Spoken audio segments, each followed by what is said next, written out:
Y esta es la banda sonora de Federico Yusid del Eternauta, que ya está en Netflix. Tenés dos posibilidades: escuchar la banda sonora que hizo especialmente Yusid, familia cinematográfica también, que ha participado de El secreto de sus ojos y de tantísimas bandas sonoras, y también están las canciones, las 10 canciones que aparecen en los 6 capítulos que se estrenaron este día miércoles. Estamos hablando de El Eternauta, la concreción de un sueño histórico y el final de una deuda pendiente, que llegó el 30 de abril en formato de serie, lo tiene Netflix, son 6 episodios de cerca de 1 hora. Dirige Bruno Estañaro, el de Ocupas, el de Un gallo para Esculapio, el del Nuevo Cine allá con Caetano cuando hicieron Pizza, Birra y Faso en el 97, y es la historieta escrita por Oesterheld, desaparecido durante la dictadura, que fue durante décadas el proyecto imposible de productores, directores, guionistas, y que ha llegado ahora esta historieta argentina y mundial creada por Héctor Oesterheld, ilustrada por Francisco Solano López, publicada por primera vez en 1957 y que ya está en la plataforma. Te invitamos a sumarte a esta charla que vamos a tener, donde por un lado vamos a hablar con Pablo Rodríguez Jáuregui, ilustrador, dibujante de la ciudad, animador, y también Leandro Arteaga. Tenemos un audio porque está de viaje, que es compañero aquí de la casa y es crítico cinematográfico, para hablar sobre esta historia que encarna Ricardo Darín en la piel de Juan Salvo. Hola, Pablito, ¿cómo andás? ¿Qué tal? Buen día, Patricia, ¿cómo te va? Bien, muy bien. ¿Te viste la serie completa ya? Sí. Qué compromiso que me llames para hablar de esto, La verdad que es un clásico importantísimo acá de la cultura nacional, hacia el nivel de Martín Fierro. Claro. Sin querer ofender a nadie. Y bueno, nada, yo me puedo referir como un pibe de Santa Fe capital que se encontró con la historieta en el año 78. ¿Cuántos años tenías cuando ingresaste al Eternauta? 12 años. Es la primera reedición, 10 años después de la edición original, que creo que hizo récord. Salió en 12 fascículos apaisados, que salían semanales, y yo los compraba en un kiosquito que estaba en Juan de Garay y Avenida Freire. Mira. Y en el 78, de esto ya lo vienen hablando esta semana todos, el original del 57 al 59 se reeditó en el 78, después se sigue reeditando y tuvo una continuación escrita por Oesterheld y después un montón de continuaciones más que se van abriendo en universos paralelos y personajes secundarios y demás, una de las cuales fue dibujada acá por nuestro referente local, Carlos Baroselli. Ah, mira vos. Así que Carlos también podría hablar mucho del Eternauta, porque él fue seleccionado por Solano López para dibujar esa continuación. Claro, desde su estreno es la tercera serie más vista de Netflix a nivel mundial, solo por detrás de Asterix y Obelix y de You. En países como Argentina, Chile, Paraguay, Uruguay, Venezuela, ahí aparece primera. Tercera está en Alemania, Austria, Bélgica, Bulgaria, Colombia, Croacia, Francia, Grecia, Hungría, Polonia, República Checa, Rumania, Serbia y Suiza. Yo mientras leía esto digo, ¿qué pensará Macri, no? Que la sacó de las escuelas en el 2012 diciendo que bajaba demasiada línea. Y bueno, y esto se repite ahora este año con otros materiales de lectura que bajó este gobierno nacional en esta gestión, también diciendo que son ideologizantes o adoctrinantes, qué sé yo. Entonces sí, se repite la historia. Bien. Se haga cargo Macri, era jefe de gobierno en el 2012. ¿Mirará la serie? Qué sé yo, o sea, para mí es muy difícil pensar, por ejemplo, cómo la ven en Europa, por más que tenga el dato, ¿no?, de que es imposible despegar la historia del Eternauta de la historia personal de Oesterheld y su familia, que es terriblemente trágica. Así es. Entonces es muy difícil también pensar la gente que, así los odiadores que están de moda ahora, cómo la agreden, ¿no? Sobre todo porque de bueno... última es un formato que en los años 50, con la Guerra Fría, las películas norteamericanas de marcianos, ¿no? Y invasiones extraterrestres y demás, mismo la Guerra de los Mundos, eran como un formato, ¿no? Yo creo que desde afuera se puede ver como otra película de invasiones extraterrestres, sacándole toda la carga de lo que significa acá en Argentina, ¿no? Sí, y bueno, recordemos que está Ricardo Darín, como decíamos, Carla Peterson, César Troncoso, Andrea Pietra, Ariel Startari, Marcelo Subioto, Claudio Martínez Bell, Oriana Cárdenas y Mora Fritz son quienes ocupan los roles principales en esta historia, ¿no? Del inolvidable Juan Salvo, interpretado magistralmente por Ricardo Darín. Sí, Darín cuenta que lo convocaron hace 15 años para un largometraje que en su momento iba a dirigir Lucrecia Martel. Hay dando vueltas así en la web diseños de esa versión, diseños de los monstruos y los vestuarios y demás, pero siempre fue un guión muy codiciado para adaptar, ¿no? Se dice que lo quiso adaptar Aristarain, que lo quiso adaptar Pino Solanas, y siempre fue un proyecto carísimo, ¿no? Inclusive hay una versión hay un piloto muy cortito que se intentó hacer en el año 68 en dibujos animados. Un estudio de Buenos Aires que se llamaba Gili Bertolini animó unos pocos segundos así de Juan Salvo y Favale y otro de un Mano. Y eso había visto fotos en enciclopedia así de cine, que fue un intento también fallido en los 60, ¿no? Ahí a 10 años de la edición de la historieta. Bien, recordemos que también participó en el guión el nieto de Oesterheld, ¿no? Sí, he visto reportajes de él, es también un artista, ¿no? Y bueno, fue parte de toda la historia de su familia, también estuvo secuestrado a los 4 años y lo crió su abuela. Claro. Bueno, y es una obra profundamente política y simbólica. Nadie se salva solo, ¿no? Recordemos que su autor fue desaparecido durante la última dictadura, 4 hijas, 2 yernos, 2 nietos por nacer, que todavía se están buscando respuestas, ¿no? Y un creador comprometido con la memoria y con la justicia, que sigue muy presente en el país, y ahora su historia, quizás muchas personas de los 140 países que la están viendo por Netflix quieran saber algo sobre su autor, sobre Oesterheld, ¿no? Deuda de la democracia argentina, ¿no? Terminar de saber qué pasó con toda esa gente. Sí, acá te acordás que en el 2018 hubo un scratch ahí en San Lorenzo, el 1800, donde estaba en detención domiciliaria un represor que había participado en el secuestro y en el asesinato de Oesterheld. Así que también hay una pata acá en Rosario, no sé si está todavía. Pero estuvo. Y sí, obviamente vos sabés que el mismo guión lo retomó Oesterheld en el 77 para reeditarlo, esta vez con dibujos de Breccia, en la revista Gente. En ese momento Oesterheld ya estaba en la clandestinidad. Dicen que uno de los lugares donde estuvo escondido fue en una casa en el Tigre, que se menciona acá. No me acuerdo si la casa del Tigre de Favale está en la historia original, pero bueno, uno de los lugares donde estuvo escondido Oesterheld y escribiendo hasta el último momento guiones para distintas historietas, ¿no? Que ya eran historietas militantes, que se publicaban en revistas así de montoneros, o inclusive algunas que se reeditaron después en una serie de biografías, una vida del Che Guevara y una vida de Evita, que en su momento estuvieron prohibidas, después se reeditaron. Pero sí, es como te decía, para mí es imposible imaginarme cómo se dispara, cómo se abre, se ramifica esta historia a medida que la vas viendo en esta adaptación para para Netflix, con la carga histórica que tenemos acá en Argentina y cómo lo ven afuera, ¿viste? Bueno, nuestros oyentes participan mucho y comentan cosas, ¿no? Alguien nos dice que refiriéndose a esta época violenta, Paredero y Ulanovsky recomendaron en YouTube Diario de la Guerra del Cerdo, de Bioy Casares.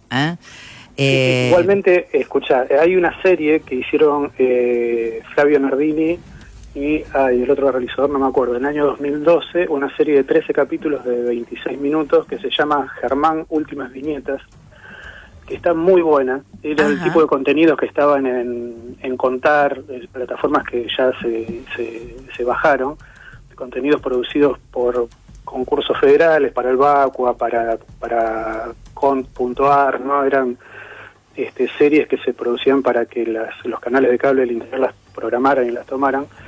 Es una serie que está muy buena. En este momento se puede ver gratuitamente en una plataforma que no sé si... A mí me la pasó Leandro Arteaga, ya que lo mencionaste. Sí. Que se llama OK.ru, que es como el YouTube ruso. OK.ru. Exacto. Ahí buscan Germán Últimas Viñetas, está la serie completa. De Flavio Nardini. Exacto. Bien, buen dato. Bueno, ¿qué te pareció la adaptación? Porque nomás cuando arranca, que está sonando No Pibe, de Manal, que hay una anécdota muy interesante que dice que mientras estaban filmando, en un momento Darín empezó a tararear el tema de Manal, entonces Estañaro después, en esa escena que están con el auto en un embotellamiento, todavía no saben qué pasa, él la empieza a canturrear, ¿no? Desde el volante del auto mientras espera, y le dijo: cantá lo que estabas cantando antes, ¿no? Y la banda sonora es importante, como decíamos en Spotify, están las canciones por un lado, ya escuchábamos la de Él Mató, y por otro lado está la banda sonora compuesta especialmente por Federico Yusid, ¿no? La música es muy importante. ¿Cómo? También hay algo de Soda Stereo. Cuando pasa el temblor, sí. Sí, está buenísimo. Aparte, vos mencionaste que Estañaro viene de trabajar en un universo como el de Ocupas o el de Un Gallo para Esculapio. Anteriormente, el primer corto que conocimos acá en el Festival Latinoamericano se llamaba Warisove, que lo hizo cuando era alumno del ENARC, del Instituto de Cine. Trabajo egresado que era sobre unos combatientes en Malvinas que no se enteraron que la guerra terminó y están abandonados allá, ¿no? Y después hizo también otro documental sobre Malvinas. Entonces también esa inclusión, viste, que en la versión original del 57 obviamente no estaba, del protagonista como excombatiente, es muy fuerte. Es muy fuerte, sí. Bueno, ¿qué pensás acerca de las atmósferas, de las estéticas, de los lugares? Ya del vamos, y no estamos spoileando, cuando arranca, se hace como una comparación entre los cacerolazos del 2001 y los cacerolazos de ahora, ¿no? Sí, eso también es muy fuerte, que en la escena de la reunión de consorcio, o cuando se habla de que es Favali paranoiquea que los van a venir a atacar los de atrás del cementerio, ¿no? Los de la villa. Resuena mucho el 2001. Y bueno, eso es como una carga que Estañaro y bueno, los otros guionistas han tenido como el criterio de incluir, más allá de lo mainstream, todo lo que es un registro como más bien popular, ¿no? Bien a nivel calle. Claro. Incluyendo también todo lo que pasamos todos en la situación de la pandemia. Pasamos por muchos tiroteos acá en Argentina. Entonces me parece que eso está muy inteligentemente puesto en el guión, ¿no? Más allá de que después en el envase sea una cosa de género con invasiones extraterrestres y demás. Me parece que hay un pulso ahí muy interesante con respecto a lo que es el espectador común, ¿no? El espectador de la calle. Bueno, ayer una amiga me comentaba que había estado el martes a la noche en la avant premiere que se hizo en un cine y había visto el capítulo 1 con los actores, con director y demás, en un cine repleto, que aplaudieron de pie, y que la experiencia de verla en pantalla grande había sido inolvidable. Sí, obviamente es un salto gigantesco con respecto al a los estándares de calidad internacional. Y obviamente, o sea, todos sabemos que el personal, todo el universo del cine argentino tiene una cultura de muchísimos años, muchísimos talentos y demás, que bueno, lamentablemente esta gestión ha decidido congelar, que está ahí en pausa. O sea, todavía estamos viendo películas que se produjeron hace 3, 4 años, pero ya sabemos que hace 15 meses que no se produce absolutamente nada. Claro, producción cero, dicen los sindicatos, entonces, y las agrupaciones vinculadas al cine, ¿no? Es como una especie de contradicción gigante, que estamos todos festejando, que es evidente que el cine nacional está a la altura del cine internacional y que se pueden producir cosas alucinantes. Uh-huh. En el medio de un contexto donde en algún momento este freno absoluto de la producción se va a empezar a notar más, porque se siguen estrenando muy poquitas cosas nacionales que se produjeron en la gestión anterior, y en cualquier momento va a dejar de haber cine nacional hasta que vuelva a arrancar. Así es. Hasta Entonces, que haya decisión política de hacerlo arrancar. Totalmente, pero aparte de esto, o sea, el mismo Darín le hacen notas, es imposible estar festejando esto y no mencionar que en este momento no se está moviendo absolutamente nada. Uh-huh. Entonces mismos, o sea, todos los actores los mencionaron en la conferencia de prensa, que pegar un trabajo en este momento para una película es como un milagro, ¿no? Claro. Desaparecieron las ficciones de la tele, desaparecieron los largometrajes, los documentales. No y estamos hablando de trabajo. Acá trabajaron muchísimas personas, 3.000 personas trabajaron en El Eternauta. Claro, pero aparte de esto, la serie que te refiero de Flavio Nardini era una serie de otro perfil, mucho más económica, producida también con recursos del Estado, que el Estado también preveía un circuito de distribución, que en ese momento era el VACUA, uh-huh. Es una base de contenidos audiovisuales a las que tenía acceso todo el país, y cualquier canal del interior podía descargar contenidos de ahí y programarlos gratuitamente, ¿no? Claro. Entonces el Estado invertía en contenidos que a veces eran comerciales y a veces no. Uh-huh. La serie y El Eternauta, ¿no? Habla de los vínculos, de los amigos, de la pertenencia, uh-huh. Del nadie se salva solo, de lo colectivo. Antes de charlar con vos, hablábamos con una actriz que mañana va a estar en el SEC, Sofía González Gil, que integró el equipo de guionistas de Envidiosa. Y ella nos comentaba que no hubo un pedido expreso de ser un poco neutrales en cuanto a la forma de vida argentina al momento de producir una serie como fue Envidiosas, que se vio muy bien en otros países, en España, por ejemplo, en México. Esto también se nota en El Eternauta. Sí, no, pero aparte yo creo eso, que vos mencionabas que Estañero arrancó con toda esta camada de Caetano, de trapero, ¿no? A fines de los 90, uh-huh. Y que justamente arrancaron con películas muy, muy, muy independientes y buscando también un registro de lo under, de lo periférico, uh-huh. ¿no? Y por suerte algo de esa mirada llega a una superproducción así, ¿no?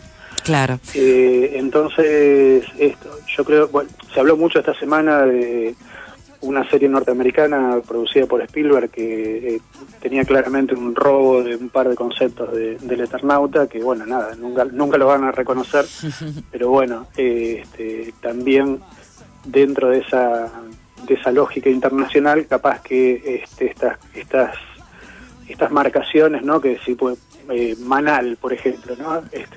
Capaz que en Uruguay lo registran, pero un poquito más allá no. Claro. Entonces, ¿qué significa que todos canten jugo de tomate frío cuando están por reventar el tren contra ahí la barricada, ¿no? Bueno, mira, tenemos un montón de mensajes opinando. Vamos a compartir 2 nada más y vamos a escuchar después a Leandro. Dice que increíblemente conmovedor El Eternauta, y en otro extremo lejano contextualizar lo que pasó ahora en España con el apagón, que sintieron una apocalipsis total, sin internet, sin luz durante 10 horas y saltó de nuevo la falta de reacción social colectiva, dice alguien por acá. Bueno, Darín contó que su mujer lo llamó desde Madrid, donde estaba esperando poder volar en el apagón, y le decía, esto es El Eternauta, ¿no? Después tenemos a Olga, una oyente fiel de la radio, que dice, yo estuve en ese escrache del que están hablando con los compañeros de la Ronda de las Madres de Plaza 25 de Mayo. El escrache de un represor en calle San Lorenzo al 2800, ¿decías? Al 1800, al 1800. En otra cuadra de Jefatura. Ah, bueno. Bien, bueno, qué lindo escuchar a gente que sabe tanto, dice Sil, y esto es por vos, por supuesto. Ay, gracias. Estimado. Vamos a escuchar a otro que sabe mucho, que es nuestro compañero Leandro Arteaga, lo hemos nombrado, y queríamos ver qué le había parecido a él la serie. Leandro Arteaga. Hola Happening, hola Patricia y equipo. Hablar del Eternauta es siempre bienvenido, y en esta ocasión creo que estamos de alguna forma, yo arriesgo de decir, un tanto conmocionados por distintas cuestiones que se cifran en todo lo que significa el Eternauta, en lo mucho que significa. Encontrar un lugar desde el cual hablarlo siempre lleva a otros. A ver, en primera instancia, la serie la estoy viendo, aún no vi los 6 capítulos, no me interesa mucho esto de maratonear y ver todo de un tirón. Y la estoy disfrutando mucho, muchísimo. Creo que el formato serie es el que de alguna manera se condice también con la historieta, por el continuará, por lo que tiene que ver con aquel suspenso que se genera entre capítulo y capítulo. Pero dicho todo esto, lo que está de por medio es, creo, lo más interesante, que es aquello que de alguna forma movilizaba de distintas maneras la historieta de Oesterheld y Solano López, en relación a lo que está aquí presente en la serie. Y creo que hay una réplica que tiene que ver con cierta situación de desamparo, de solidaridad con los pares, de enemistad con los pares, del peligro que significa precisamente confiar en un extraño, del riesgo amoroso que significa también contar con un extraño, de las maneras que encontramos a la mano, ¿no?, desde lo que nos rodea, como para poder sobrellevar lo que nos ocurre. Y hay mucho ahí del orden, yo no sé si decir de lo argentino o de ciertas características que nos dicen, que nos reconocen y que están presentes también en la serie. Esto era así ya a su vez en la misma historieta, ¿no? Pero conforme ha pasado el tiempo y esa mirada tan aguda, tan maravillosa que ha tenido Oesterheld en toda su obra, no solamente en El Eternauta, es extraordinario ver cómo eso sigue estando presente para bien y para mal, conforme a lo que nos ha ido ocurriendo. Hay algo que pasa en ese sentido en el primer capítulo, en donde uno de los personajes va a decir, me fui con un cacerolazo y volví al país y me reciben con otro cacerolazo, y cómo de pronto inevitablemente la serie está hablando, diciendo desde múltiples cuestiones acerca de lo que nos pasa hoy día. Bueno, son muchas más las situaciones e instancias que podría abordar en ese sentido, en este diálogo, que lamento no poder tener en vivo y les pido disculpas. Pero acá en relación también a lo que significa Netflix y las simpatías y antipatías que nos pueda generar, hay algo que me parece, por un lado tiene que ver con que, bueno, si no era a través de una firma importante que pusiera la plata necesaria para poder sobrellevar una producción de estas características, íbamos todavía a seguir esperando que esto sucediera.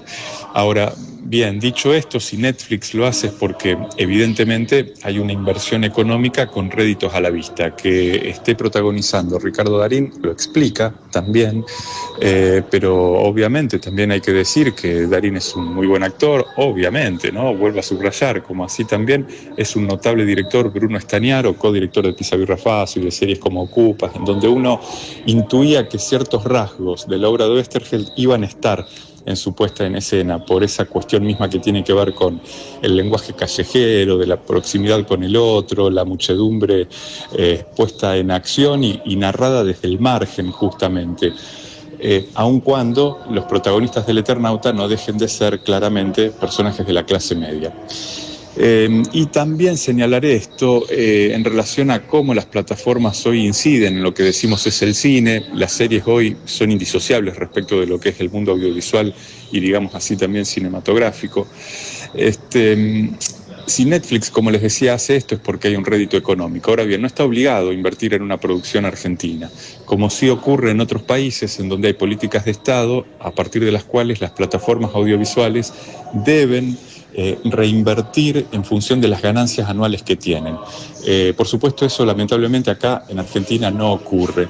¿Es esto hablar en desmedro de la serie El Eternauta? En absoluto. Esto genera fuentes de trabajo y posibilidades y ojalá fructifique en otras producciones que movilicen, dinamicen el trabajo audiovisual. Pero Netflix no está obligado a algo parecido. Estamos a la espera, antes que estar a la espera y que pasara la acción como el Eternauta hace, para que justamente se pongan en práctica determinadas medidas de protección y de fortalecimiento y de desarrollo de la industria audiovisual argentina. Esto es algo muy parcial en el sentido de una lógica que tiene que ver con lo que Netflix implica y el éxito que inversiones de este tipo suscitan, pero no dice necesariamente respecto de las muchas cuestiones que tienen que ver con el mundo audiovisual y cinematográfico argentino, que es mucho más complejo y que no tiene que demostrar nada, ya lo viene demostrando sobradamente respecto de su calidad, cantidad y variedad en todos los festivales internacionales de cine que existen. Podría seguir hablando, me voy a frenar acá, pero sí, desde ya decirles, vean la serie, no hace falta que lo señale, pero si no lo han hecho, no se lo pierdan, es otra vez meternos en el mundo claustrofóbico, liberador y, a riesgo de decir también, no me equivoco, metafísico del Eternauta, esa obra extraordinaria de Héctor Oesterheld y Francisco Solano López. Bueno, ahí escuchábamos a Leandro Arteaga. Pablo, vos, ¿qué le decís a aquellas personas que todavía no la han visto? Bueno, en principio, si no han ojeado la historieta es larguísima, son 300 y pico de páginas porque se publicó a lo largo de 2 años semanalmente a 3 páginas por semana. ¿Guardás aquellos fascículos? Tengo esos fascículos que compré yo, sí, los tengo acá archivados con cariño. Por suerte hay una página que se dedica a archivar todo lo que hay disponible de la historieta argentina, se llama Agira, con H en el medio, donde se pueden descargar en PDF prácticamente toda la historia de ¿cómo se llama? AHIRA, Agira. Agira, mira vos. Ahí están los PDF. Bueno, ahí pueden descargar la primera edición en PDF, van a ver que lo que abarcan estos 6 capítulos es prácticamente un cuarto de la novela gráfica original. Y que, bueno, es súper recomendable que pasen un poco por ahí arriba, inclusive googleen la obra previa de Oesterheld o estas biografías que les decía que ahora se consiguen muy fácilmente, ¿no? La vida del Che, la vida de Evita, dibujadas por Breccia y guionadas por Oesterheld. Uh-huh. Y después, bueno, sí, había un programa en Encuentro que llamado Continuará, la historia de la historieta argentina, conducido por Juan Sasturán, que salía en el canal Encuentro. Tiene 2 programas de media hora dedicados al Eternauta también, con reportajes a Solano López, a Breccia. Son muy interesantes y muy divertidos de ver, así que también pueden complementar el visualizado de la serie nueva con un poco de material histórico, ¿no? Bien, como para cerrar, vale la pena decir que la banda sonora también difunde la música argentina, desde No Pibe de Manal, Él mató a un policía motorizado, El Credo en la voz de Mercedes Sosa, que es una escena impresionante, El Caminito de Gardel, Salgan al Sol de Divididos, Chacarera del Rancho de los Nocheros, ahí en un juego, Jugo de Tomate Frío de Manal, El Blues del Atardecer, del Reloj, Porque Hoy Nací de Manal. Bueno, toda esa banda sonora la tienen estos 6 primeros capítulos y sabemos que va a haber continuación, ¿no? Uh-huh. Así es. Sí. Así que sí, súper recomendable, y los más jovencitos, porque es muy interesante mencionar que cuando se editó la historieta original en el 57, en la revista, que era de una editorial que había fundado Oesterheld, la editorial era Frontera, la revista era Hora Cero, ¿no? Uh-huh. Que es un formato que ahora es muy difícil explicarle a los pibes cómo funcionaba, ¿no? La revistita paisada, que era como media A4, ¿no? De un papel muy barato, a una sola tinta, era una cosa que valía centavos, ¿no? Y que se compraba semanalmente, y ahí adentro venían varias series de 3 páginas cada una, que, como decía Leandro recién, se continuaban semana a semana, ¿no? Seriales. Claro. Esas series, ¿no? Que eran de cowboy, de guerra, estaban dirigidas a pibes de 14, 13, 14, 15 años, ¿no? Ujú. Eran aventuras. Claro. Obviamente, como otras adaptaciones, ¿no? El universo Marvel y demás, va también todo para ese lado, ¿no? Era para pibes. En el momento de volverse grandes producciones se complejizan y demás, pero bueno, échenle una mirada, sobre todo los chicos así de esa franja de edad, a la historieta original antes de ver la serie de Netflix. Te mandamos un abrazo. Muchísimas gracias por tu aporte. Gracias por el llamado, Patricia. Chao, hasta luego. Pablo Rodríguez Jáuregui y Leandro Arteaga hablando sobre El Eternauta.